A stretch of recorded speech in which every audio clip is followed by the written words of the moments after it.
MSME ದಿನಾಚರಣೆ ಹಿನ್ನೆಲೆಯಲ್ಲಿ ಬಳ್ಳಾರಿಯಲ್ಲಿಂದು ಕೃಷಿ ಕ್ಷೇತ್ರದಲ್ಲಿ ಎಂಎಸ್ಎಂಇಗಳ ಪಾತ್ರ ಕುರಿತ ಒಂದು ದಿನದ ಕಾರ್ಯಾಗಾರ ಹಮ್ಮಿಕೊಳ್ಳಲಾಗಿತ್ತು. ಈ ವೇಳೆ ಲೆಕ್ಕ ಪರಿಶೋಧಕ ಹಾಗೂ ಕಾರ್ಯಕ್ರಮದ ಸಂಚಾಲಕ ಸಿರಿಗೇರಿ ಪೊನ್ನರಾಜ, ಕೃಷಿ ವಿಜ್ಞಾನ ವಿಶ್ವವಿದ್ಯಾಲಯದ ಕುಲಪತಿ ಡಾ ಎಂ ಹನುಮಂತಪ್ಪ, ಜಿಲ್ಲಾ ಲೆಕ್ಕ ಪರಿಶೋಧನಾ ಸಂಸ್ಥೆಯ ಅಧ್ಯಕ್ಷ ಗುರುರಾಜ ಗಜರಾಜ್ ಅವರು, ಪದಾಧಿಕಾರಿಗಳಾದ ವಿಶ್ವನಾಥ್ ಆಚಾರಿ, ಸಪ್ನಪ್ರಿಯಾ ಶರಣ್ ಪಾಟೀಲ್ ಸೇರಿದಂತೆ ಹಲವರು ಉಪಸ್ಥಿತರಿದ್ದರು. ಬಳಿಕ ಸಿರಿಗೇರಿ ಪೊನ್ನರಾಜ, ದೇಶದಲ್ಲಿ ಕಾರ್ಪೊರೇಟ್ ವಲಯದ ಉದ್ಯಮಗಳು ಶೇಕಡಾ 30ರಷ್ಟು ಉದ್ಯೋಗ ನೀಡಿದರೆ, ಸಣ್ಣ, ಅತಿಸಣ್ಣ, ಮಧ್ಯಮ ವಲಯದ ಕೈಗಾರಿಕೆಗಳು ಹಾಗೂ ಕೃಷಿ ಕ್ಷೇತ್ರದಲ್ಲಿ ಶೇಕಡಾ 70ರಷ್ಟು ಉದ್ಯೋಗ ನೀಡುತ್ತಿದೆ. ಹಾಗಾಗಿ ಈ ಕ್ಷೇತ್ರಗಳಿಗೆ ಹೆಚ್ಚಿನ ಒತ್ತು ನೀಡುವ ಅಗತ್ಯವಿದೆ ಎಂದು ತಿಳಿಸಿದ್ದಾರೆ. ತಮ್ಮ ಗಮನಕ್ಕೆ ತರ್ತಾ ನಾವು ಈ ವಿಷಯವನ್ನು ಮನಗೊಂಡು ಈ ಎರಡೂ ಕ್ಷೇತ್ರಗಳೇನಿದೆ, ಕೃಷಿ ಕ್ಷೇತ್ರ ಮತ್ತು ಎಂಎಸ್ಎಂಇ ಕ್ಷೇತ್ರ, ಇವೆರಡನ್ನು ಒಟ್ಟಿಗೆ ಸೇರಿಸಿ.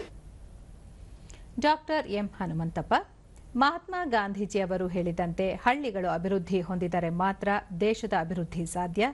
ಈ ನಿಟ್ಟಿನಲ್ಲಿ ಕೃಷಿ ಚಟುವಟಿಕೆಗಳಿಗೆ ಹೆಚ್ಚಿನ ಆದ್ಯತೆ ನೀಡುವ ಅಗತ್ಯವಿದೆ. ಬೆಳೆಗಳಿಗೆ ಸೂಕ್ತ ಮಾರುಕಟ್ಟೆ, ತನ್ನ ಮೌಲ್ಯವರ್ಧಿತ ಬೆಲೆ ಸಿಕ್ಕರೆ ರೈತರಿಗೆ ಅನುಕೂಲವಾಗಲಿದೆ ಎಂದರು.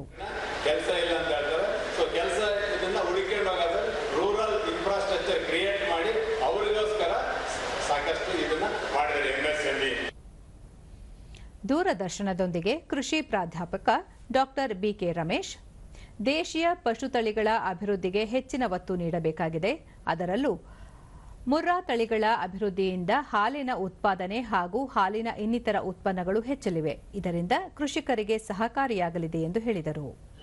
ಆ ಹಾಲನ್ನ ಪಡೆದು ಅವ್ರದೇ ಒಂದು ಔಟ್ಲೆಟ್ ಮಾಡಿ ಮಾರ್ಕೊಡ್ತಕ್ಕಂಥದ್ದು, ಇವೆಲ್ಲ ಹೊಸ ಹೊಸ ಸಾಧ್ಯತೆಗಳು.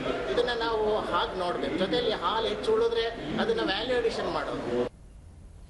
ಯುವ ಉದ್ಯಮಿ ದಳಪ್ಪ ಹಿಪ್ಪರಗಿ, ಸಿರಿಧಾನ್ಯ ಸಂಸ್ಕರಣೆ ಮತ್ತು ಮಾರಾಟ ಹಾಗೂ ಅದರ ಮೌಲ್ಯವರ್ಧನೆಯಿಂದ ಹೆಚ್ಚಿನ ಲಾಭ ಗಳಿಸಬಹುದು.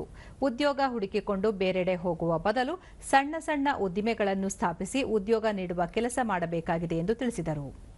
ನಮ್ಮ ಕಲ್ಯಾಣ ಕರ್ನಾಟಕದ ಭಾಗಕ್ಕೆ ರಾಯಚೂರು, ಕಲಬುರಗಿ, ಬಳ್ಳಾರಿ, ಯಾದಗಿರಿ, ಹೊಸಪೇಟೆ, ಆಮೇಲೆ ಬಿಜಾಪುರ, ಇನ್ನೂ ಬೇರೆ ನಾವು ತೆಲಂಗಾಣ, ಆಂಧ್ರ ಪ್ರದೇಶಕ್ಕೂ ನಮ್ಮ ಆಹಾರ ಪದಾರ್ಥಗಳನ್ನು ಸಪ್ಲೈ ಮಾಡ್ತಾ ಇದ್ದೀವಿ.